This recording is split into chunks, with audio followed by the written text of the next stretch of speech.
Assalamualaikum warahmatullahi wabarakatuh.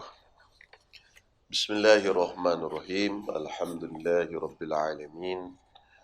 Wassalatu wassalamu ala ashrafil anbiya'i wal mursalin wa ala alihi wa sahbihi ajma'in. Rabbi shrah li sadri wa yassir li amri wahlul 'uqdatam min lisani yafqahu qawli. Subhanaka la ilma lana illa ma 'allamtana innaka antal alimul hakim. اللهم افتح علينا فتوح العارفين بحكمتك وانشر علينا رحمتك وذكرنا ما نسينا يا ذا الجلال والإكرام ربي زدنا علما وارزقنا فهما. Terima kasih kepada Ustaz Syahir selaku pengurusi majlis pada pagi ini. Tuan-tuan ahli jawatan kuasa Surau Nurul Madrasah Nurul Muttaqin, tuan-tuan dan puan-puan muslimin muslimat yang hadir pada pagi ini. Pertama sekali, marilah kita sama-sama merafakkan setinggi-tinggi syukur kehadirat Allah Subhanahu Wa Taala dengan limpah kurnia Allah Subhanahu Wa Taala pada pagi ini dapat kita bersama-sama dalam program daurah kitab Matan Safinatun Najah khusus bahagian bab puasa. Jadi pada mulanya Ustaz Syahid tanya saya untuk buat daurah ini.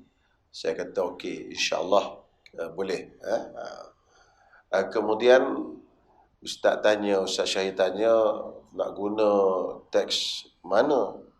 Saya pun dengan kekangan masa yang ada, sibuk tak sempat nak sediakan nota, jadi saya kata kita gunakan Matan Safinatun Najah lah, senang, ringkas untuk masa yang lebih kurang 3 jam ni. Tolak masa makan, tolak masa soal jawab, mungkin tinggal 2 jam je kot. 9 sampai 12. Jadi saya rasa matan ini sesuai lah. Okey, untuk kita buat ulang kaji saja perkara-perkara yang berkaitan dengan puasa, supaya puasa kita ini diterima dan mendapat keredaan Allah Subhanahu Wa Taala. Jadi puasa penting dan dia merupakan salah satu daripada rukun Islam. Jadi kalau kita buat ibadat ni, antara perkara pentingnya ialah kita kena tahu dan kita kena ada ilmu dalam perkara-perkara yang berkaitan dengan ibadat kita. Sebab ulama menyebutkan ada 3 syarat supaya amalan kita itu diterima oleh Allah Subhanahu Wa Taala. Diterima dengan makna, mungkin dengan makna sah, dan kadang-kadang juga dengan makna Allah Ta'ala beri pahala. Syarat yang pertama, mestilah kita buat amal ibadah itu ikhlas kerana Allah Subhanahu Wa Taala. Jadi kalau kita tak ikhlas, maka amalan kita itu tidak akan diterima oleh Allah Subhanahu Wa Taala. Tak kisahlah amalan itu sembahyang ke, puasa ke, zakat ke, haji ke, mestilah kita buat itu ikhlas kerana Allah Subhanahu Wa Taala. Yang kedua, kena ittiba', mutaba'atul Rasul sallallahu alaihi wasallam. Maksudnya mengikut Nabi sallallahu alaihi wasallam. Jadi ada garisan yang telah digariskan, ataupun syariat ataupun undang-undang yang telah ditetapkan oleh agama kita. Semayang macam mana? Apa yang perlu buat? Apa yang perlu baca? Kalau buat macam ni sah. Kalau buat macam ni batal. Ini semua ni telah digariskan oleh syarak. Jadi kita tak boleh buat undang-undang kita sendiri. Kita kata Allah Ta'ala tahu ya, tak apa, Allah Ta'ala maafkanlah. Kalau macam tu tak boleh. Kita kena ada undang-undang. Puasa, macam mana undang-undang dia? Kalau makan, batal ke tak? Kalau termakan, batal ke tak? Itu kaedah dia. Ada yang telah ditetapkan oleh syarak. Perkara yang ketiga, kata ulama, aklul halali, makan makanan yang haram. Makan makanan yang halal, jauh daripada makanan yang haram. Jadi apa benda dalam matan matan Az-Zubad disebutkan lebih kurang macam ni lah wa ta'atum mimman haraman ya'kulu mislul bina'i fawqa mawjin yuj'alu. Dan ketaatan yang dilakukan oleh orang yang makan makanan yang haram diumpamakan seperti melakukan ataupun membuat binaan di atas ombak. Mislul bina'i fawqa mawjin yuj'alu. Mana kita buat satu binaan di atas ombak. Baru nak buat ombak datang, runtuh. Baru nak buat ombak datang, runtuh. Maknanya tidak ada nilai di sisi Allah Subhanahu Wa Taala. Jadi kerana itu ulama tetapkan kalau nak dikabul ataupun diterima amalan kita, maka ada 3 syarat utama yang mesti kita patuhi. Okey, baik. Jadi matan Safinatun Najah, saya harap perempuan semua, tuan-tuan ada kat depan tuan-tuan semua ni. Kalau yang tak ada tu tak apalah, boleh tengok dulu sekejap-sekejap bahagian depan ni. Sementara Ustaz Syahir pergi perbanyakkan dulu nota tu. Okey. Baik, kita akan mulakan insya-Allah. Kemudian sebelum daripada itu saya nak jelaskan, tuan-tuan boleh tanya soalan. Jadi sama ada soalan terus masa saya bentangkan tu, kalau rasa tak faham tu boleh angkat tangan tanya. Tapi saya galakkan supaya kurangkanlah soalan ketika saya sedang huraikan tu, takut terganggu huraian, takut tak sempat habis. Tapi kalau betul-betul tak faham, bolehlah angkat tangan terus. Kemudian di hujung setiap sesi, kita ada 2 sesi. InsyaAllah sebelum berakhirnya sesi, saya akan buka soalan. Jadi tuan-tuan boleh angkat tangan ataupun tanya direct, ataupun kalau rasa segan boleh tulis. Dan tulis tu lebih baguslah, kerana kita ada rakaman. Saya boleh baca soalan dan saya boleh jawab terus. Jadi kadang-kadang kalau tuan-tuan tanya soalan, jadi orang yang dengar tu dia tak dengar soalan, tiba-tiba dia dengar jawapannya. Dia kata apa benda soalan tu. Sebab siaran kita ni ada yang live, ada yang rakaman. Jadi kalau tuan-tuan tulis tu saya baca, jadi saya jawab tu orang tahulah apa yang disoal. Jadi soalan pun penting tuan-tuan semua.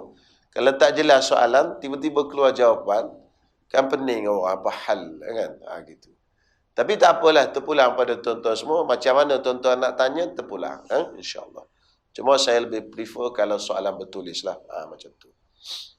Baik, insyaAllah kita akan tengok daurah fardu ain fiqh puasa. Ini terjemahan dibuat oleh pihak surau ni ya. Mungkin Ustaz Syahir ikut terjemah. Jadi kita terjemahan ni tak ada di pasaran lah ni. Ni hak eksklusif. Madrasah Nurul Muttaqin. Okey, insyaAllah. Kita lihat muka surat 2, penentuan puasa. Penentuan puasa ini walaupun tidaklah menjadi satu perkara yang penting sangat kepada kita di Malaysia ni, tapi tak apalah, kita belajar secara ilmiah. Faslun yajibu saumu Ramadan bi ahadi umurin khamsah. Yajibu saumu Ramadan bi ahadi umuri khamsatin. Penentuan kewajipan berpuasa Ramadan dengan salah satu dari 5 perkara. Ahadiha. Boleh bacalah, cara dia tak ada baris ni, boleh baca ahadiha, boleh baca ahaduha pun boleh. Kan tak ada baris tu. Ahadiha tu boleh baca badal, ahaduha boleh baca khabar mubtada mahzuf, boleh baca. Ahadiha bi kamali Sya'ban 30 yauman. Kemudian wasaniha bi ru'yatil hilali fi haqqi man ra'ahu wa in kana fasiqa. Wa thalithuha bi thubutihi fi haqqi man lam yarahu bi adli syahadatin. Wa rabi'uha bi ikhbari adli riwayatin mawthukin bihi sawa'un waqa'a fil qalbi sidquhu am la aw ghairuhu aw ghairihi. Au ghairihi. Tak ada ha tu, potong ha apa. Au ghairi mausukim bih. Au ghairi mausukim bih. Bukan ghairihi dah. Ada pen tak? Tuan-tuan potong ha belakang tu. Au ghairi mausukim bihi in waqa'a fil qalbi sidquhu. Wa khamisiha bizanni dukhuli Ramadan bil ijtihadi fi man ishtabaha alaihi. Bizanni dukhuli Ramadana bil ijtihadi fi man ishtabaha alaihi dhalik.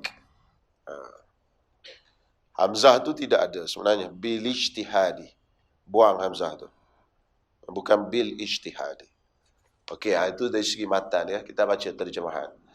Macam mana tuan-tuan semua sabit ataupun nak tentukan bulan Ramadan? Yang pertama, dengan sempurnanya bulan Syaban 30 hari. Apabila dah cukup bulan Syaban 30 hari, maka genaplah bulan Syaban. Dia bulan Islam ni tidak ada sampai 31. Dia 30 hari saja. Sama ada 29 atau 30 hari. Jadi apabila telah genap 30 hari bulan Syaban, maka cukuplah bulan Syaban, maka hari yang seterusnya adalah hari bulan Ramadan.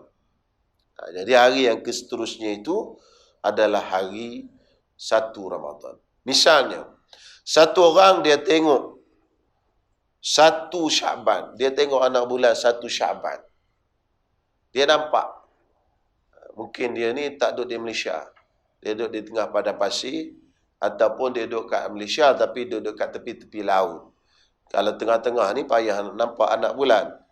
Okey. Dia nampak anak bulan pada 1 Syaban. Dia ingat 1 Syaban hari ni. Dia pun kira 1, 2, 3, 4, 5, 6, 7, 8, 9, 10 sampailah 30 Syaban. Cukup 30 Syaban daripada 1 hari bulan yang dia tengok anak bulan tu, dia dah cukup 30. Besoknya patutnya 1 Ramadan. Tetapi kerajaan tak isytihar besoknya 1 Ramadan. Kerajaan tak isytihar besok 1 Ramadan. Tapi dia tampak anak bulan. Maka bagi orang yang ni, dia kena puasa. Bagi orang yang tengok ni, dia kena puasa. Sebab apa? Sebab dia nampak 1 hari bulan Syaban. Dan dah genap 30 Syaban. Hari yang 1 Ramadan, sepatutnya lepas 30, 1 Ramadan. Tapi hari 1 Ramadan tu, kerajaan tak isytihar 1 Ramadan. Lusanya, baru kerajaan isytihar 1 Ramadan. Tapi dia tak boleh puasa pada lusa. Bagi diri dia, dia kena puasa pada esok hari. Sebab apa? Sebab bagi diri dia dah genap 30 Syaban. Ini secara ilmiah je tuan-tuan semua. Bukan konteks di Malaysia. Konteks di Malaysia, tuan-tuan tak boleh puasa awal, tak boleh puasa lambat. Adalah satu kesalahan jenayah syariah. Tuan-tuan boleh dimasukkan penjara. Kalau tuan-tuan puasa tak sama dengan kerajaan. Ini kira ilmiah je tuan-tuan semua. Tuan-tuan jangan pula, aku puasa awal ni. Pasal apa? Aku nampak 1 Syaban. Siapa bagi tahu? Ustaz Zaki bagi tahu. Tuan-tuan pun masuk penjara. Saya tak pergi jamin tuan-tuan semua. Cuma dari segi ilmiah gitu. Habis tu kenapa ilmiah dengan kerajaan tak sama? Baik, kerajaan dia ada hak untuk menentukan kepada rakyat dia, untuk mewajibkan pada rakyat berdasarkan kaedah Ati'ullah wa ati'ur rasul wa ulil amri minkum. Ulil amri itu maknanya pemerintah. Jadi itu kaedah pemerintah. Kerana kita lihat memang ada dalam undang-undang syarak tak boleh puasa. Dah pernah berlaku dulu-dulu tuan-tuan semua. Ada orang tutup guru ditangkap kerana dia mengamalkan apa yang ada dalam kitab. Mungkin dia tengok atau sebagainya. Wallahu alam, dia nampak ke. Bila dia tengok nampak apa semua, maka dia puasa awal daripada kerajaan. Maka ditangkap. Ada sejarah-sejarah tuan-tuan semua. Tutup guru ditangkap kerana mula puasa awal daripada orang lain. Okey, itu cerita dia lah. Baik, itu yang pertama. Yang kedua, dengan ru'yatul hilal, yakni lihat anak bulan secara benar, menyaksikannya secara benar fi haqqi man ra'ahu. Ini terjemahan harfiah ni, tuan-tuan baiki sikit ya. Dengan ru'yatul hilal, dengan melihat anak bulan bagi diri. Fi haqqi itu bagi diri. Dia terjemah harfiah secara benar, bukan begitu bagi diri orang yang menyaksikannya. Itu baiki sikit. Boleh kena baiki kena sedia pen sebab ada kesalahan-kesalahan nak kena betulkan. Dengan ru'yatul hilal, melihat anak bulan bagi diri orang yang menyaksikannya, yakni melihat dengan mata sendiri walaupun dia itu orang fasik. Sekarang ni dia ni orang fasik. Apa orang fasik? Orang yang melakukan dosa besar dan berkekalan melakukan dosa kecil. Orang yang buat dosa besar sekali fasik, selagi dia tak bertaubatlah fasik. Orang yang berkekalan buat dosa kecil fasik. Lebih kurang 3 atau 4 kali dia buat dosa kecil fasik. Misal kata dia pakai seluar pendek. Seluar pendek ni dosa kecil bagi orang lelaki lah. Tak tutup aurat, pakai seluar pendek, dia berdosa. Haram dan berdosa, tetapi dia termasuk dalam kategori dosa kecil. Dia buat berterusan. Hari-hari dia jogging pakai seluar pendek. Asal jogging je pasal seluar pendek. Asal jogging je seluar pendek. Asal seluar pendek je jogging. Gitu. Jadi, maknanya dia ni telah melakukan dosa kecil, tetapi berterusan. Melihat aurat perempuan. Melihat aurat perempuan ni dosa, tapi dosa kecil. Tapi dibuat secara berterusan. Hari-hari dia buat. Kerja dia skodeng orang je. Skodeng je. Jadi maknanya dia jadi fasik. Ataupun dia buat dosa besar. Sekali je, walaupun dosa besar tu sekali je. Fasik. Contohnya dia tak semayang. Orang tak semayang ni dosa besar. Fasik. Orang yang minum arak, walaupun sekali. Fasik dia. Jadi orang yang fasik ni tuan-tuan semua, banyak bab dia tak boleh diambil kira. Dalam bab nak jadi saksi, tak boleh jadi saksi mengikut asal mazhab Syafi'i. Sebab itu saksi nikah pun tak boleh. Jadi katakanlah kita nak menikah. Ada yang nak menikah? Ada. Alhamdulillah. Tiba-tiba panggil saksi nikah tu yang tak semayang. Dua orang sebelah tu, saksi nikah tak semayang. Ataupun dia semayang, tak cukup waktu. Semayang subuh, dah. Zuhur, asar, maghrib, semayang. Isyak, dah. Tak cukup waktu. Orang ni orang fasik. Akad nikah ni tak sah mengikut mazhab Imam Syafi'i. Kalau dia bertaubat, kena tunggu setahun baru boleh jadi saksi. Itu kena faham. Tak boleh. Kalau wali tak apa. Sebab syarat dia bukan tak apa fasik. Maknanya, kalau dia bertobat, dia boleh jadi wali terus. Sebab tu biasanya, sebelum akad nikah ni, imam-imam akan kata, baiklah kita sama-sama bertaubat kepada Allah Subhanahu Wa Taala. Nak ajak sekali dengan wali itu bertaubat. Kalau dia bertaubat, dia boleh jadi wali terus. Dia tak payah tunggu setahun. Tapi kalau orang saksi, dia kena tunggu setahun dulu. Lepas setahun, baru boleh jadi saksi. Dan sebab itu juga digalakkan, orang yang jadi saksi ni orang yang dah pergi haji. Sebab orang yang tak pergi haji, dia ada risiko jadi fasik. Risiko mana tuan-tuan semua? Katakanlah dia dah wajib haji, tapi dia tak pergi haji lagi. Tak berdosa. Sebab dalam mazhab kita Imam Syafi'i, haji ni tak wajib buat segera. Wajib tahun ni, boleh buat tahun depan, boleh buat tahun depan sekali lagi, boleh buat bila-bila sepanjang kehidupan kita. Dia alat tarakhi, dia panggil mana tidak wajib disegerakan. Tetapi kalau dia mati, maka bagi tahun terakhir, tahun imkan, tahun dia boleh pergi haji itu, start daripada situ, dia jadi fasik. Kalau berlaku benda yang dia buat, yang tak boleh orang fasik buat dalam tempoh itu, maka tak boleh lah. Katalah, dalam tempoh itu, dia jadi saksi nikah. Maka nikah tu tak sah kalau ikut mazhab Syafi'i betul-betul lah. Sebab tu kalau boleh pilih yang haji. dia dah pergi haji. Sebab dia ada risiko jadi fasik. Kalau dia dah wajib haji, gitu. Itu cerita orang fasik. Boleh tuan-tuan semua? Fasik ni bukan kafir, dia orang Islam. Tapi dia bawah sikit pada kafir. Masih Islam tapi dia bawah kedudukannya daripada orang kafir. Orang kafir ni kekal dalam neraka lah. Fasik ni masih orang beriman, tetapi dia melakukan dosa besar dan berkekalan melakukan dosa-dosa kecil. Itu fasik lah secara am. Tetapi mungkin tuan-tuan dan puan-puan gusar. Aku nikah dulu, saksi macam mana? Kan? Kena akad nikah semula. Kan? Nasib baiklah ada qaul dalam mazhab sendiri. Dalam syarah Yaqutun Nafis pun disebut. Ada ulama' yang menyebutkan, ada qaul dalam mazhab Syafi'i yang mengatakan sah saksi dan wali yang fasik. Sama sekali di zaman ini yang ramai dah orang yang fasik. Jadi tuan-tuan semua sah nikah tu. Kalau tidak banyaklah akad nikah yang tak sah. Itu dia punya penyelesaian lah. Walaupun begitu, kalau boleh kita cuba berhati-hatilah. Kan elakkan daripada mengambil saksi yang fasik. Wali tu tak boleh nak buat apa dah. Pasal itu dah wali ya.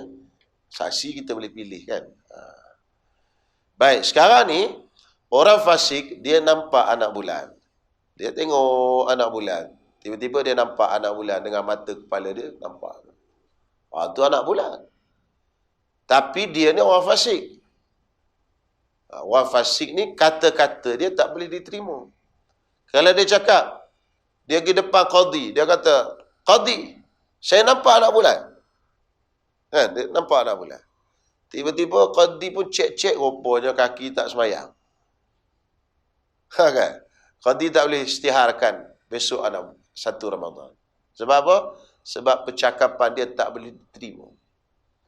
Kerana percakapan dia tak boleh diterima tu, dia tak boleh jadi saksi tu. Saksi nikah ke, saksi mahkamah ke, tak boleh berlaku. Sebab itu kalau orang tanya kenapa? Sebab percakapan dia tu tak boleh diterima. Tetapi untuk diri dia, dia tengok untuk diri dia, walaupun dia fasik, dia tahulah diri dia. Kan? Dia wajib puasa. Dia tengok, nampak anak bulan ni.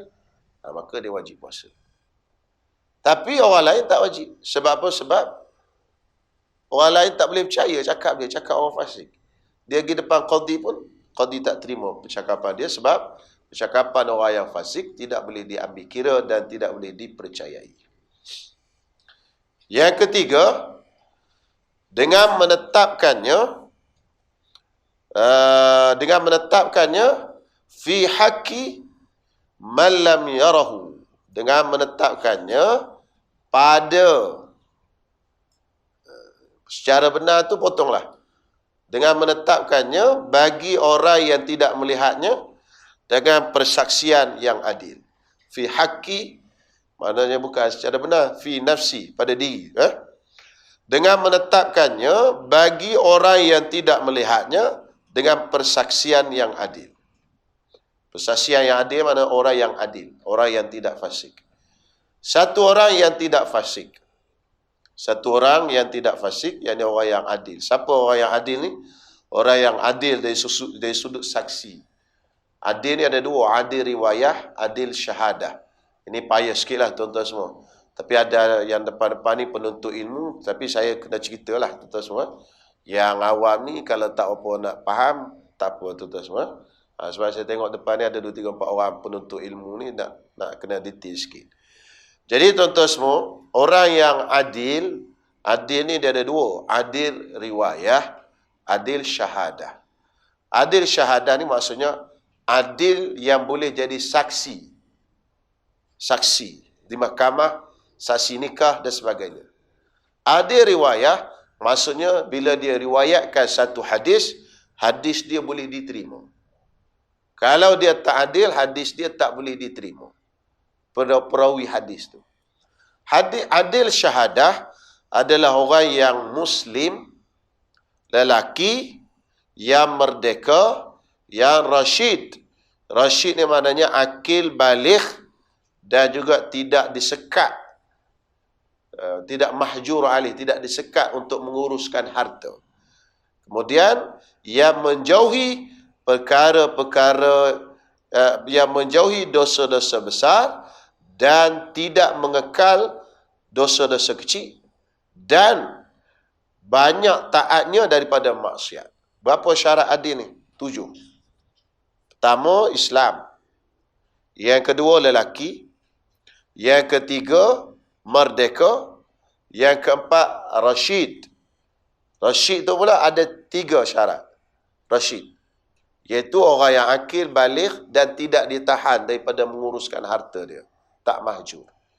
Yang kelima, menjauhi dosa-dosa besar. Yang keenam, tidak berkekalan melakukan dosa-dosa kecil. Yang ketujuh, orang yang banyak taatnya berbanding maksiat. Maksiat dia ada buat sikit je. Taat dia lebih banyak daripada maksiat. Itu baru orang yang adil. Boleh? Itu orang yang adil yang boleh jadi saksi. Ada riwayah tolak merdeka dan juga tolak orang yang lelaki. Itu tolak dua tu ada riwayah. Maksudnya orang yang nak diterima riwayat hadisnya perempuan boleh. Tak ada masalah. Kan? Tak merdeka pun boleh, hamba pun boleh kita terima riwayat hadis dia. Itu. Baik. Jadi orang yang adil tadi, dia pun nampak anak bulan. Dia pun pergi saksi depan qadi, depan hakim. Tuan hakim, saya nampak anak bulan. Hakim pun cek dia. Hakim pun cek, dia ni memang orang adil. Cukup sifat tadi. Kan? Cukup sifat tadi. Maka tuan-tuan semua, hakim pun kata, telah sabit di sisi aku bahawasanya besok 1 Ramadan. Kan? Maka semua orang di bawah kuasa apa benda? Kawasan tu hakim tadi wajib puasa. Bawah di bawah kawasan dia lah. Dia dah sabit. Sebab tu dia kata syarat wajib puasa yang ketiga dengan tetapnya Ramadan bagi orang yang tidak melihatnya macam mana? Dengan persaksian yang adil. Jadi konsep inilah yang kita pakai di Malaysia ni. Beberapa orang mufti dan orang-orang yang alim, yang soleh pergi tengok anak bulan. Yang pergi tengok tu orang-orang soleh, orang-orang yang adil. Dia pun cek tengok. Dia pun nampak anak bulan. Bila dia nampak, dia pun pergi bawa penyaksian dia ni di hadapan hakim. Hakim dalam konsep negara kita di Malaysia ialah sultan. Hakim. Dia berkata, saya tak nampak, kami pun nampak. Jadi akhirnya sabit di hadapan hakim. Hakim ni maksudnya pemerintah, sultan lah di Malaysia. Sultan pun isytihar lah. Besok 1 Ramadan. Sepakat semua. Sekarang dah sepakat dah. Dulu beza-beza. Ada Perak tak puasa lagi, tempat lain puasa. Contohnya lah kan. Raya pun sama, boleh jadi. Hakim tu maknanya sultan di negeri masing-masing. Tapi sekarang Alhamdulillah dah disatukan tuan-tuan semua. Tak ada masalah. Penyimpan mohon besar raja-raja, dia isytihar. Ini konsep nombor 3 ni, kita tak tengok pun. Yang kita tengok tu mufti tengok. Orang-orang soleh, orang yang adil, dia tengok, dia nampak. Bila dia nampak, dia kata, tuanku, kami nampak anak bulan. Yang tengok tu orang yang adil. Tuanku pun kata, okey, sabit. Besok adalah anak bulan. Maka penyimpan mohon besar raja-raja pun buka lah TV, tuan-tuan pun tengok kat TV. Kan? Bahawasanya besok 1 Ramadan. Puasa lah. Tuanku tak nampak lah anak bulan. Tak nampak, bawa ke hari yang seterusnya. Kalau ikut asal lah. Tapi di Malaysia dia pakai lagi satu lagi hisab. Mungkin tak nampak, tapi kiraan astronomi patut nampak. Tapi tak nampak sebab ada awan. Dia boleh sabit juga. Tapi kalau mazhab asal, mazhab Syafi'i, dia tak ada hisab. Hisab ni dipakai oleh mazhab lain. Tapi di Malaysia kita pakai juga. Tu konteks hisab tu. Hisab namanya astronomi lah, kaji. Dia kaji. Patutnya ada anak bulan tu ikut ilmu hisab. Saya pun tak pandai sangat astronomi ni, falak ni. Nak tanya orang yang pandai falak. Sepatutnya nampak. tapi tak nampak keadaan terlindung ke apa kan. Jadi esok puasa juga. Ikut kaedah tuan-tuan semua, ikut asal hadis Nabi SAW, kalau ghumma alaikum, maknanya mendung, kata Nabi, kena sempurnakan Syaban 30 hari. Tak boleh puasa lagi lah besok. Tetapi tuan-tuan semua, oleh kerana kaedah tu kita pakai juga hisab, maka tuan-tuan semua ikut pemerintah lah masing-masing. Di Brunei saya tak pasti, dengar khabar dia tak pakai hisab. Orang Brunei mungkin boleh confirmkan. Depan ni lebih pada teori lah tuan-tuan semua. Tapi dah ada, kita baca lah dulu. Mungkin tuan-tuan kata, buat apa nak belajar ni Ustaz? Kita tengok TV je. Belajarlah sikit-sikit supaya tahu kan. Jangan kira nak tengok TV saja. Mana tahu TV rosak. Nah. Boleh? InsyaAllah. Sebab kadang-kadang tuan-tuan semua, mungkin kita tak perasan. Contohlah kan, contoh. Buka puasa, saya nak bagi tahu. Buka puasa ni dengan apa? Tanya sikit. Buka puasa dengan apa? Dengan kurma? Bukan. Buka makan tu kan. Buka puasa dengan apa? Dengan terbenam matahari. Terbenam matahari, bukalah puasa. Betul tak tuan-tuan semua? Bukan dengan makan. Makan kalau tak terbenam matahari, tak boleh. Buka puasa dengan terbenam matahari.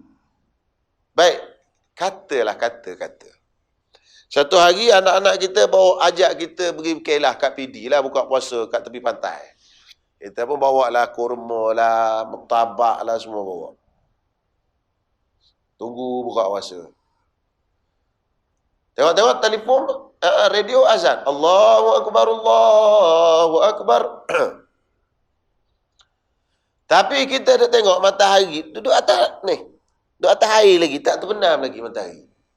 Duduk bulat atas air tu. Kan? Kat tepi pantai kan nampak tu. Apa panggil? Sunset ke apa? Tengok, tak terbenam matahari. Saya nak tanya tuan-tuan semua. Boleh buka tak? Boleh buka tak puasa? Macam mana? Macam mana makcik-makcik semua? Ni program Ustaz tanyalah. Bukan tanyalah Ustaz. Saya pula tanya. Macam mana boleh buka tak? Tak boleh. Jangan buka. Kalau tuan-tuan buka, bermakna tak sah puasa. Summa atimmus siyama ilal lail, kata Allah Ta'ala. Kemudian sempurnakanlah puasa kamu ilal lail, sehingga malam. Malam bila malam? Terbenam matahari. Bukan dia Allah Ta'ala kata, kemudian sempurnakanlah puasamu sehingga dengar radio. Sehingga malam. Jadi, kena tunggu malam dululah. Tali buka. Terbenam. Baru boleh. Tak ada. Makan. Tapi jarang berlaku lah. Sebab biasanya tak akan berlaku. Kalau kajian astronomi ni, falak ni, matahari dia bergerak tepat. Gerakan matahari ni jarang berubah. Tapi, kalau Allah Ta'ala nak buat. Jadi, kesimpulannya apa? Kesimpulannya, jangan buka puasa tepi pantai. Itu je lah. Kesimpulan mudahnya. Betul tak tuan-tuan semua? Jadi sebab tu kena belajar juga. Jangan kata, saya radio ada Ustaz. Tak boleh cerita. Radio ada pun boleh tersilap lagi. Tuan-tuan ingat 2-3 tahun lepas. Masjid Khairiah Gombak kan? Tahun lepas ke apa? Bila dia tersilap. Tengok jam, bila dia azan. Allahu Akbar, Allahu Akbar. Tak kira radio apa dah, dengan azan masjid, gomo tu semua. Kan? Jadi macam mana nak buat? Kena qada puasa. Tak sah puasa tu. Walaupun kita buka tak sengaja. Kerana kaedah fiqh lah, la ibrata bizzannil bayyin khatuhu. Tidak dikira dengan zon yang tersalah tadi, tak dikira. Yang keempat, insyaAllah, yang keempat, dengan khabar orang yang adil, riwayatnya, serta terpercaya, sama ada membenarkan di dalam hatinya, dengan khabar orang yang adil riwayat. Adil riwayat apa benda? Adil yang tak cukup syarat, adil syahadah. Iaitu selain, tadi kan ada 7 kan? Tolak 2 tadi, syarat tadi. Iaitu tolak syarat merdeka dan tolak syarat lelaki. Lelaki dan merdeka. Ada riwayat. Kalau ada syahadah, ada yang boleh jadi saksi, maksudnya dia kena lelaki, merdeka. Dan lagilah 7 semua tadi. Kalau ada riwayat, tolak lelaki dan merdeka. Mana 5 je. Maknanya dia ni orang yang rasyid, orang yang menjauhi dosa-dosa besar, orang yang tidak mengekalkan dosa-dosa kecil, orang yang banyak taatnya daripada maksiatnya. Dan juga apa satu lagi? Orang yang apa benda? Islam lah. Islam. Tambah satu lagi. Islam, orang yang rasyid, orang yang menjauhi dosa-dosa besar, orang yang tidak mengekalkan melakukan dosa-dosa kecil, dan juga orang yang banyak taatnya berbanding maksiat. Itu dia panggil adil riwayat. Riwayat dia boleh diterima. Kalau tuan-tuan belajar hadis, riwayat dia boleh diterima. Jadi orang ni ada riwayat. Jadi ada riwayat, dia pergi depan qadi, dia tak boleh diterima. Perempuan, dia tengok nampak anak bulan. Kalau dia pergi jadi saksi depan qadi, wahai tuan hakim, saya nampak anak bulan. Hakim tak boleh terima sebab dia perempuan. Penyaksian dia tak boleh diterima. Ataupun dia ni orang yang hamba amdi. Hamba tak ada dah sekarang. Dia pergi depan hakim. Dia kata, tuan hakim, saya nampak anak bulan. Hakim tak boleh terima. Jadi tak sabit untuk semua rakyat di bawah kerajaan hakim tadi. Tak boleh sabit. Tetapi tuan-tuan semua, orang ni ada riwayat. Dia nampak anak bulan. Kemudian dia bagi tahu kat kita, dia kata, saya nampak anak bulan. Dia khabarkan kat kita. Maka kita kena puasa. Sebab apa? Sebab perkhabaran dia tu diterima. Sebab dia ni orang yang adil. Jadi riwayat dia boleh diterima. Untuk kita yang menerima khabar dia tu wajib. Contohlah bini kita nampak. Dan bini kita tu orang yang macam tu. Walaupun nak cari bini yang macam tu susah di zaman ini. Yang cukup ada riwayat tu. Kan? Okey. Baik. Jadi, dia pun cakap, bang, saya nampak anak bulan. Betul ke? Iya, betul. Okey. Suami dia wajib puasa. Dah puasa dah. Siang tu baru dia beritahu, tu anak bulan saya nampak. Oh, rupanya anak bulan dan bintang. Jenama baju Melayu, bulan bintang. Kan? Bukan anak bulan tu pun. Jadi, kalau bini dia tu yang jenis sifatnya macam ni, boleh. Jadi suami itu tadi wajib puasa. Ini semua ni ilmiah aja tuan-tuan semua. Saya sebut ni semua ilmiah. Ataupun yang bagi tahu kepada dia itu orang yang tidak dipercayai, orang fasik. Tetapi dalam hati dia tu, dia ni fasik. Tapi bab cakap ni tak bohong, kata dia. Kita kenal kawan kita. Tak sembahyang. Tak minum arak. Tapi kalau bab cakap, dia tak pernah cakap bohong. Dia fasik lah. Dia pun tiba-tiba dia cakap, malam tadi aku nampak anak bulan. Betul ke aku nampak? Betul ni anak bulan aku nampak. Oh, kita pun percaya kat cakap dia. Wajib kita puasa. Okey? Itu baik. Habis yang keempat. Dan yang kelima, dengan sangkaan zon bahawa telah masuk bulan Ramadan berdasarkan ijtihad bagi orang yang ragu dengan hal tersebut. Ini kesnya kalau duduk dalam penjara lah. Duduk dalam penjara, kalaulah dia ni tak tahu dah masuk Ramadan ke dah, dia pun ijtihad lah. Kan? Ijtihad ni macam-macam lah dia boleh kira. Kira tengok bulan kat langit ke, tengok bulan purnama, dah 12 bulan dah. 12 kali dah purnama. Kan? Jadi dah cukup dah setahun. Aku masuk penjara itu bulan Ramadan. Dah cukup ni, 12 dah ni, 12 purnama Ramadan dah cukup ni. Dia pun puasa. Gitu. Wajib puasa dia. Ini kira penjara zaman dulu lah tuan-tuan semua. Penjara di pulau. Dulu kan orang letak penjara, letak kat pulau, tak ada orang jaga, tak ada apa, tak tahu. Sekarang ni penjara kat Malaysia ni, tak ada masalah gini. Tak? Puasa pun tahu semua. Tak boleh guna dalam jaranya telefon je. Benda lain ada maklumat insya-Allah. Okey. Itulah cerita dia, selesai. Ada soalan nak tanya? Boleh? Sebelum kita masuk fasal yang seterusnya. Jelas ni? Bismillah.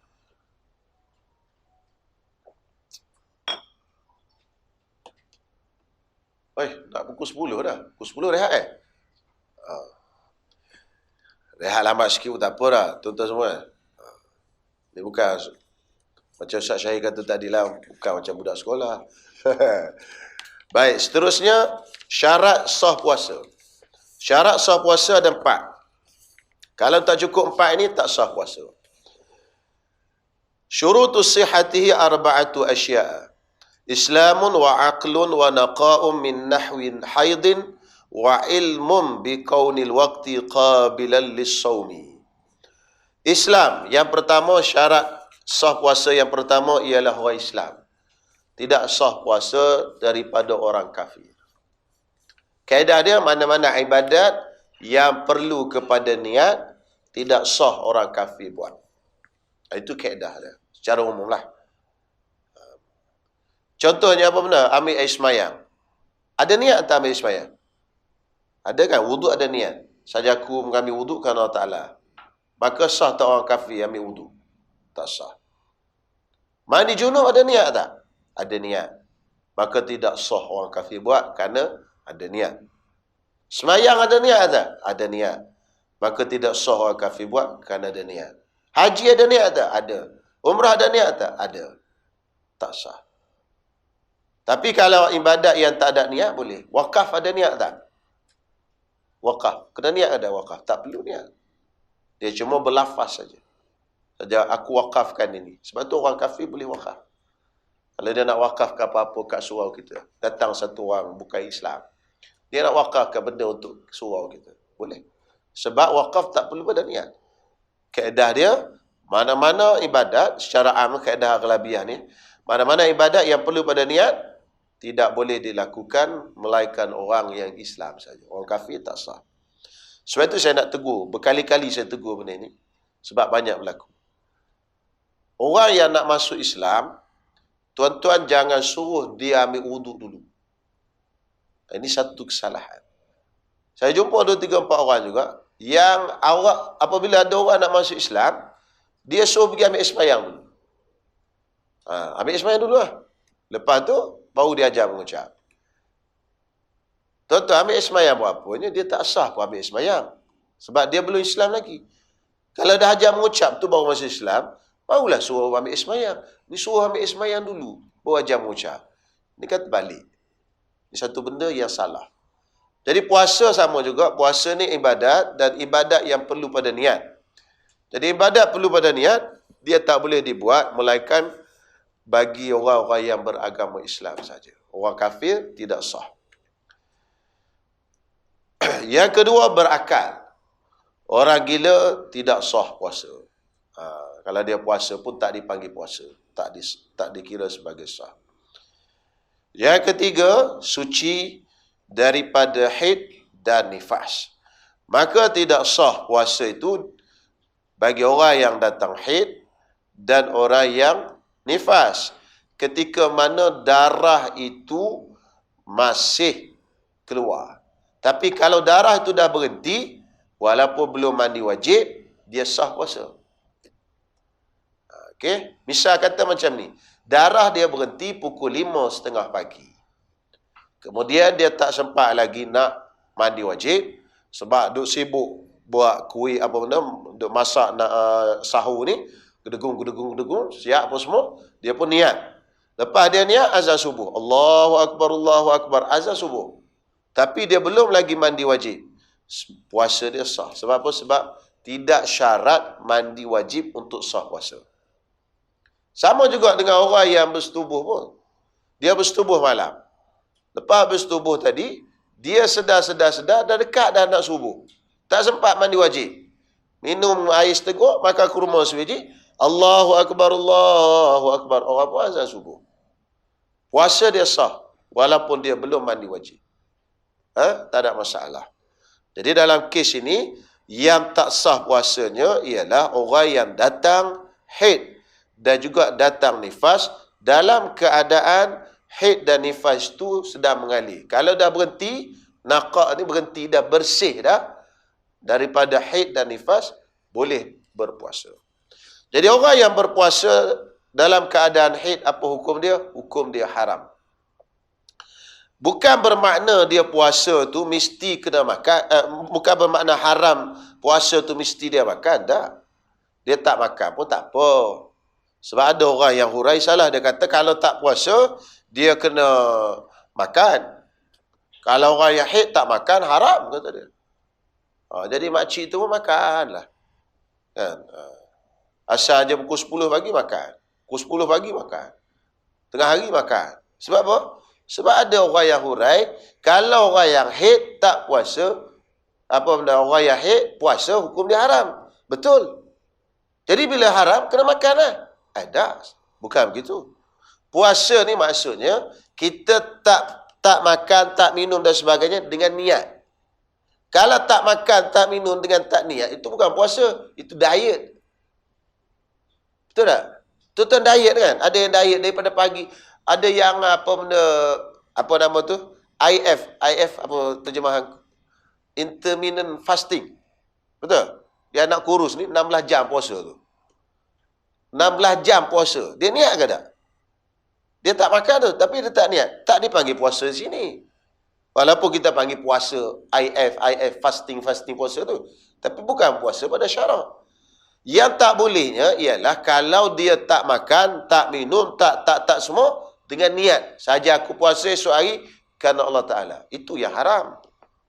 Kalau tak makan, tak niat, tak apa. Makcik-makcik, mak-mak kita dulu tak makan. Ingat tak? Sebab dia malu makan depan anak-anak. Sebab kata guru saya, rahsia rumah ni jangan cerita ke anak-anak. Sebab kalau cerita ke anak-anak, habis. Sekejap dia terbongkar. Betul tak? Sebab kalau nak tahu rahsia rumah orang, tanya anak dia. Anak dia kecil, umur 7 tahun, 4 tahun. Mak puasa ini? Tak puasa, pakcik.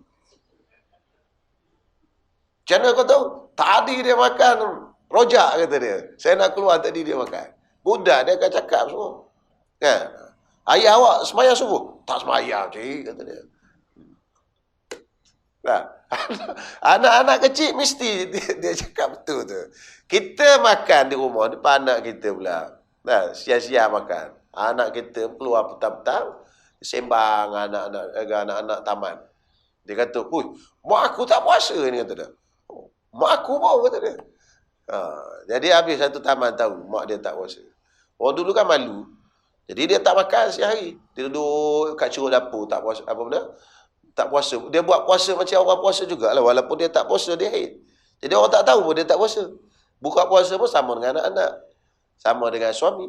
Gitu. Jadi tak ada haram. Dia kata, haram ni. Mana boleh puasa dalam keadaan haid? Tak ada masalah. Yang tak bolehnya dengan niat. Kenapa tak boleh? Kerana dalam kaedah dia panggil litalabbus sihya. Litalabbus ta'at-talabbus bi'ibadatin fasidah. Kerana melakukan ibadat yang batal. Kita buat ibadat yang tak sah, dalam keadaan kita tahu hukum dia haram. Ambillah apa-apa pun. Semayang tak ada wudu, kita tahu tak ada wudu, haram. Sebab semayang kita tak sah. Ambil wudu dalam keadaan haid, haram. Sebab kita tahu dah, wudu kita tak sah. Mandi wajib dalam keadaan haid tu ada lagi, haram. Sebab tahu dah, mandi kita tak sah. Mandi nifas dalam keadaan nifas tu ada lagi, haram. Kerana nifas tu ada lagi. Kenapa? Kerana kita beribadat, melakukan ibadat yang fasidah. Sebab itu perempuan semua, ini untuk orang perempuan. Kalau bersalin, lepas bersalin keluar baby, ada satu benda wajib mandi, iaitu bersalin. Okey. Tapi boleh tak mandi dalam keadaan darah nifas duk keluar? Mandi ni mandi wajib, bukan mandi biasa ni boleh. Jangan tak mandi pula sampai 40 hari. Boleh tak mandi angkat hadas tu? Boleh tak? Darah nifas tu ada tu. Boleh ke tak? Tak boleh. Sebab apa? Sebab nifas tu ada. Bila darah tu ada, mandi tu tak sah. Kita tahu dah mandi tak sah, kita mandi. Hukum dia haram. Sebab melakukan ibadat yang fasidah, yang batal, dengan sengaja, haram. Kita tak mandi wajib lagi, kita pergi semayang. Apa hukum dia? Semayang tak sah. Bukan sekadar semayang tak sah, haram. Sebab kita tahu dah semayang kita tak sah, kita pergi buat juga. Melakukan ibadat yang batal dengan sengaja, hukum dia haram. Dia panggil at-talabbus bi ibadatin fasidah. Melakukan ibadat yang fasid, yang batal. Kemudian syarat yang keempat, mengetahui tentang waktu tersebut dibolehkan untuk berpuasa. Jadi kita kena tahu waktu yang kita nak puasa ni boleh kita puasa. Jadi bilakah waktu yang boleh puasa? Sepanjang tahun boleh puasa. Melainkan, dia melainkanlah beberapa hari sahaja. Kan? Hak wajib tu bulan Ramadan. Kan? Tu wajib. Tapi kita nak puasa, boleh sepanjang tahun boleh puasa. Melainkan beberapa hari. Hari yang pertama, ni dah tahu dah. Hari Raya Aidil Fitri. Hari kedua, Hari Raya Aidil Adha. Hari yang ketiga, Hari Tashrik. Yang tiga tu, 13, 14, 15 Zulhijjah. Berapa hari dah? 5 hari. Okey. Yang ni secara mutlak haram puasa. Tak kira puasa apa pun. Walaupun puasa dam haji pun sekalipun tak boleh. Kan? Yang puasa 3 hari dalam haji tu pun, dan 7 hari selepas balik pun tak boleh. Jadi semua tak boleh yang 5. Lagi yang ni yang payah sikit ni. Yang 5 ni maklum dah tak boleh puasa. Lagi apakah hari yang tak boleh berpuasa? Iaitu hari Syak. Hari Syak. Hari Syak ni apa maksud hari Syak? Hari Syak ni ialah pertama hari 30 Syaban. Itu yang pertama. 30 Syaban. Satu. Tapi bukan asal 30 Syaban Syak dah. Jangan kata hari ni 30 Syaban tak boleh puasa. Tak. Bukan asal 30 Syaban tak boleh puasa.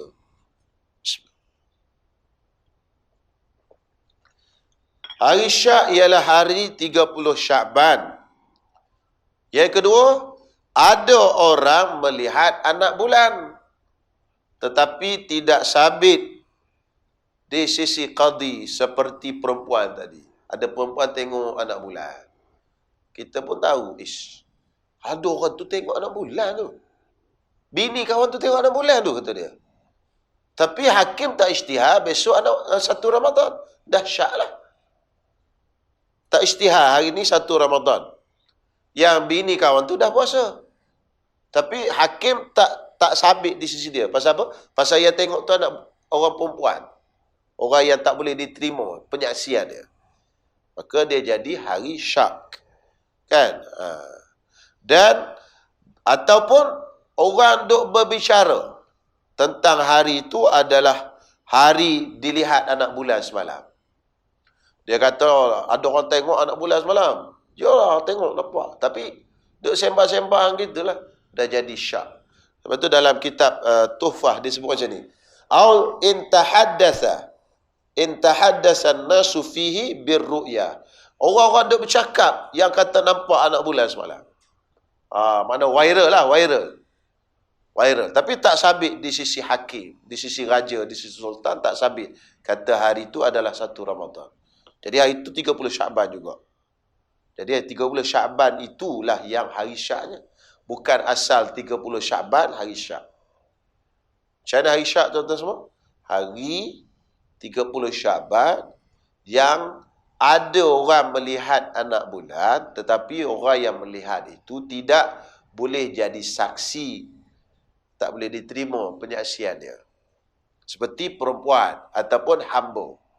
Ataupun ada orang duk bercakap-cakap, duk viral kata hari ni adalah 1 Ramadan. Semalam nampak anak bulan. Tapi tak sabit juga di sisi hakim. Itulah hari syak. Hari syak nama dia. Boleh berlaku tak hari syak? Boleh. Di Malaysia sekarang boleh? Ya boleh. Macam mana? kita tak puasa. Tetapi ada orang yang cerap anak bulan, yang cerap sendiri. Ada orang pandai cerap sekarang. Dia tengok, nampak kata dia. Tapi yang hakim punya, yang di sisi kerajaan punya tak nampak. Itu hari syak lah tu. Pada hari tu, haram dia berpuasa. Puasa tu, haram tu kalau puasa yang bukan puasa qadha lah. Qadha tak apa. Okey? Yang seterusnya, hari syak haram puasa tadi, bukan puasa qadha Kalau puasa qadha, puasa nazar tak apa. Dia kata, Allah, aku tak cukup 1 hari lagi puasa ni. Tapi tak boleh puasa ni hari syak ni. Boleh. Cukup kan? Kalau tidak, bawa hutang ke tahun depan, kena bayar fidyah. Dalam bayar fidyah, dosa pula. Qadha tak apa. Qadha sampai ke titisan darah yang terakhir. Faham? Sampai ke hari last pun boleh qadha lagi. Tak ada masalah. Ada yang belum qadha lagi ke? Akak-akak, makcik-makcik. Yang lelaki jarang qadha. Perempuan. Cepat-cepatlah qadha. Jangan sampai hari dah nak puasa 5 hari. Tapi yang nak qadhanya 7 hari. Itu pening. Tu yang sampai tanya soalan bukan-bukan. Ustaz, boleh tak kita 1 hari 2 puasa? Lagu mana? Kita puasa siang malam. Kata dia. Malam mana dia orang puasa? Tak boleh 2 tu kena bawa ke tahun depan dah. Itu pun kalau sempat puasa 5 hari direct tu. Kalau tak sempat, habislah. Kan? Itu waktunya. Baik, lagi apa hari yang haram puasa? Okey. Hari lagi yang haram puasa sunat ialah nisfu yang kedua daripada Sya'ban. Nisfu. Nisfu apa nisfu? Separuh. Separuh kedua. Nisfu as-sani, separuh yang kedua daripada Sya'ban. Jadi bulan Sya'ban ni 30 hari atau 29 kita bagi 2. Separuh yang pertama 1 sampai 15, separuh yang pertama. 16 sampai ke bawah, separuh yang kedua. Separuh yang kedua bermula hari 16. Jadi hari 16 Sya'ban itu haram berpuasa. Puasa sunat. Melainkan pertama, kalau kita puasa sambung dengan hari 15. Besok hari 15 Sya'ban. Kita puasa hari 15, kita boleh puasa hari 16, boleh puasa hari 17, puasa hari 18, kita berhenti hari 19, hari 20 dah tak boleh puasa. Yang pertama. Ataupun puasa yang kita biasa puasa, puasa wirid dia panggil. Puasa wirid. Contohnya kita dah biasa puasa Isnin Khamis. Kan? Jadi, kena hari 17 tu hari Khamis. Katakanlah. Besok hari apa? Besok hari Ahad. Besok hari Ahad, 15. Kan? Hari ni Sabtu, besok hari 15 lah. 15 kan? Malam ni nisfu Sya'ban. Hari Sabtu, 15, Ahad 15, Isnin 16. Kan? Isnin tu kita nak puasa tu. Kita tak puasa besok. Kita nak puasa hari Isnin. Tapi kita memang biasa puasa Isnin. Isnin Khamis. Boleh kita puasa hari Isnin tu. Biasa tu berapa kali Ustaz? Sekali pun boleh dah. Sekali bila? Sekali seumur hidup. Dah dikira wirid dah. Mudah je. Tak ada payah mana. Sebab dia mudah ni lah. Kadang-kadang ulama tak sebut pun ayat ni. Biasa sebut 5 tu je yang haram. Lepas tu kita biasa jumpa dalam kitab 5 hari haram. Hari raya, hari tasyrik. Sebab jarang orang sepanjang kehidupan dia tak nak puasa pun Isnin. 1 hari. Ada? Okey lah kot. Dia pernah puasa 10 tahun lepas. Isnin Khamis. Satu minggu je. Lepas tu dia nak puasa Isnin ni. Dia nak puasa sunat Isnin ni. Boleh puasa. Sekali je. Walaupun seumur hidup pun dah jadi adat lah. Itu dia puasa adat. Apatah lagi biasa puasa berterusan. Tak ada masalah. Kan? Puasa Isnin, Khamis. Isnin, Khamis. Boleh. Tak ada masalah. Jadi 2. Sama ada dia sambung Dia tak ada puasa wirid, tak ada puasa adat yang biasa dia buat sebelum ni, tapi dia sambung dengan hari 15. 15 dia puasa, 16 dia puasa, 17 dia puasa, kemudian dia berterusan puasa. Tak apa. Tapi kalau dia berhenti sehari, haram dah puasa sunat lepas tu. Ataupun dia puasa wirid, puasa yang dia biasa puasa. Dia panggil puasa wirid. Puasa adat yang dia pernah puasa sebelum ni. Hari Isnin, dia pernah puasa sebelum ni. Maka dia boleh puasa pada hari Isnin 16 ni. Tak ada masalah. Yang lain daripada dua tu tak boleh puasa. Haram. Pasal apa hikmahnya? Hikmahnya macam ni. Orang yang tak biasa puasa, dah dekat nak masuk Ramadan, baru dia start nak puasa sunat, mungkin akan menyebabkan dia masuk Ramadan, dia penat, lelah, letih. Maka dia menyambut Ramadan dalam keadaan yang tidak gembira. Jadi Allah Ta'ala tak nak macam tu. Tapi orang yang dah biasa puasa, yang sambung dengan 15, dah boleh buat gitu, jadi dia ada kekuatan puasa. Jadi dia boleh berterusan puasa sampai ke Ramadan pun tak ada masalah. Itu antara hikmah, supaya kita menyambut Ramadan dengan gembira. Satu lagi kata ustaz saya dulu, dia kata tak ada kerja. Awal-awal banyak lagi, hari lain tak nak puasa. Dah nak semput-semput nak masuk Ramadan, barulah nak tunjuk puasa sunat kat situ. Dah masuk Ramadan, mula boring lah. Sebab tak biasa puasa sunat. Tapi kalau biasa puasa, tak ada masalah. Yang tak boleh ini puasa sunat. Ada pun puasa qada, puasa nazar, puasa wajib juga, dua-dua puasa wajib. Boleh kita puasa pada hari syak pun boleh, pada hari lepas nisfu Ramadan, nisfu Sya'ban pun boleh. Nisfu Sani, dia panggil nisfu yang kedua tu pun boleh. Nisfu kedua, tu kena ingat istilah nisfu kedua. Nisfu kedua maknanya bermula 16. Sama juga dengan kunut. Kunut witir bulan Ramadan tu nisfu kedua. Nisfu kedua maknanya malam 16. Hari 15, malam 16. Bukan hari 14, malam 15. Ada setengah-setengah imam dia terawal. 14, malam 15 dia baca kunut dah. Dia nisfu kedua. Nisfu kedua maknanya malam 16 ke bawah. Okey? Itu insya-Allah. Okey, Syekh, kita rehat dulu kan? Ya. Okey, soalan. Saya buka untuk soalan sebelum rehat. Ya?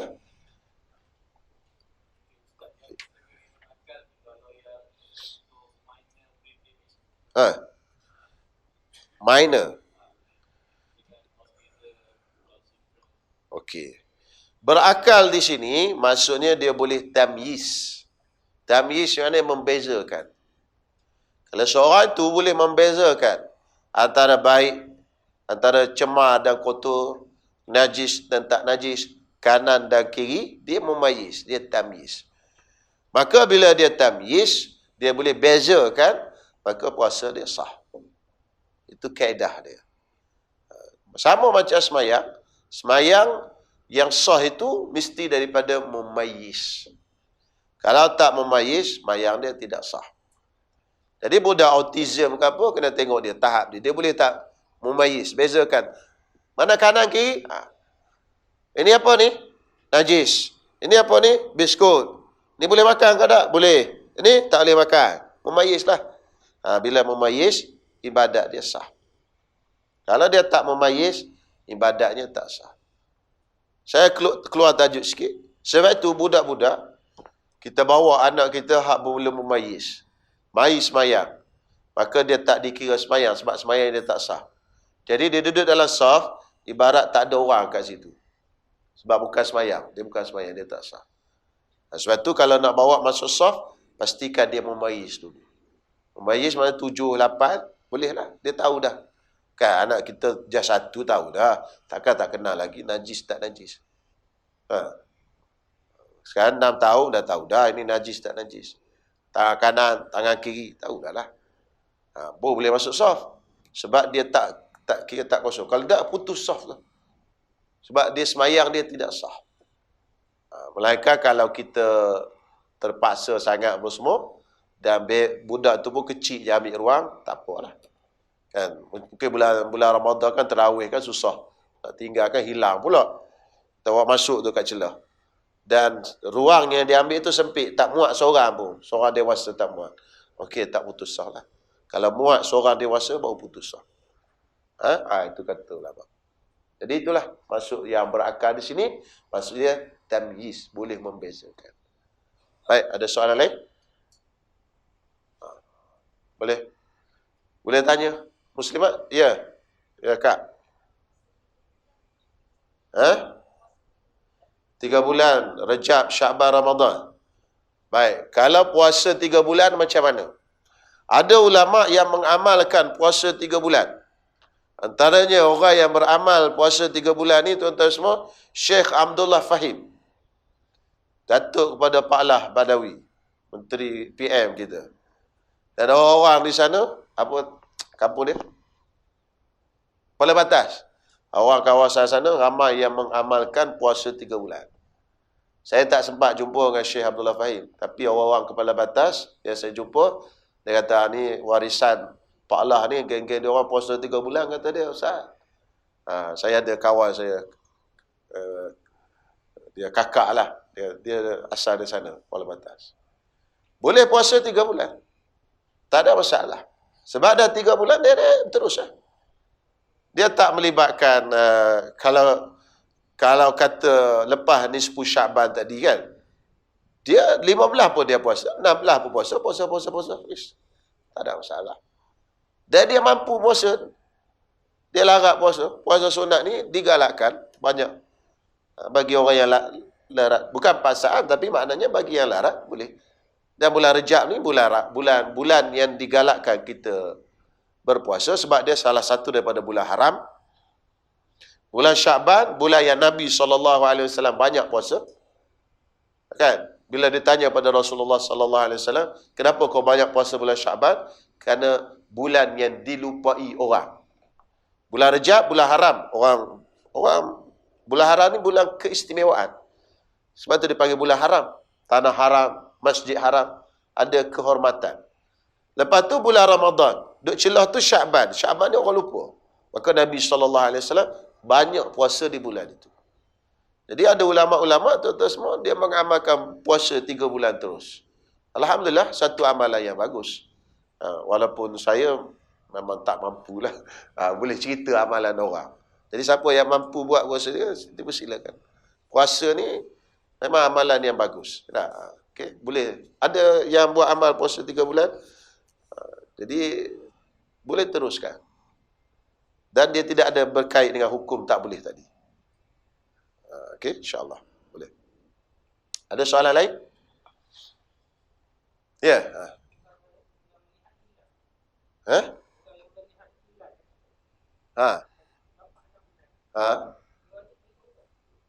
Dah, dia tak wajib bagi tahu. Kalau dia orang yang melihat hilal, dia wajib tak bagi tahu orang? Dia wajib kalau dia ni orang yang adil. Kalau dia orang yang tak adil, dia kata tak ada guna. Kalau bagi tahu pun tak boleh buat saksi juga. Dia tak boleh jadi saksi. Jadi dia nak bagi tahu. Mungkin dia bagi tahu orang yang terdekat dengan dia. Suami dia. Dia bercakap lah, suami isteri kan. Isteri dia kata, bang, saya nampak anak bulan. Tapi dia perempuan. Perempuan bukan orang yang adil syahadah. Maka tak boleh jadi saksi juga. Maka suami dia tu sajalah yang wajib puasanya. Kalau ikut teori ni. Jadi dia tidak wajib untuk bagi tahu orang apa semua. Dia hanya boleh kalau dia bagi tahu. Orang yang dengar itu wajib terima lah. Itu tadi. Banyak lagi ni. Oleh kerana masa rehat dulu lah kot. Kita ikut tentatif. Okay, insyaAllah. Ada soalan lagi sebelum bagi rehat? Tak ada dah? Okay, insyaAllah.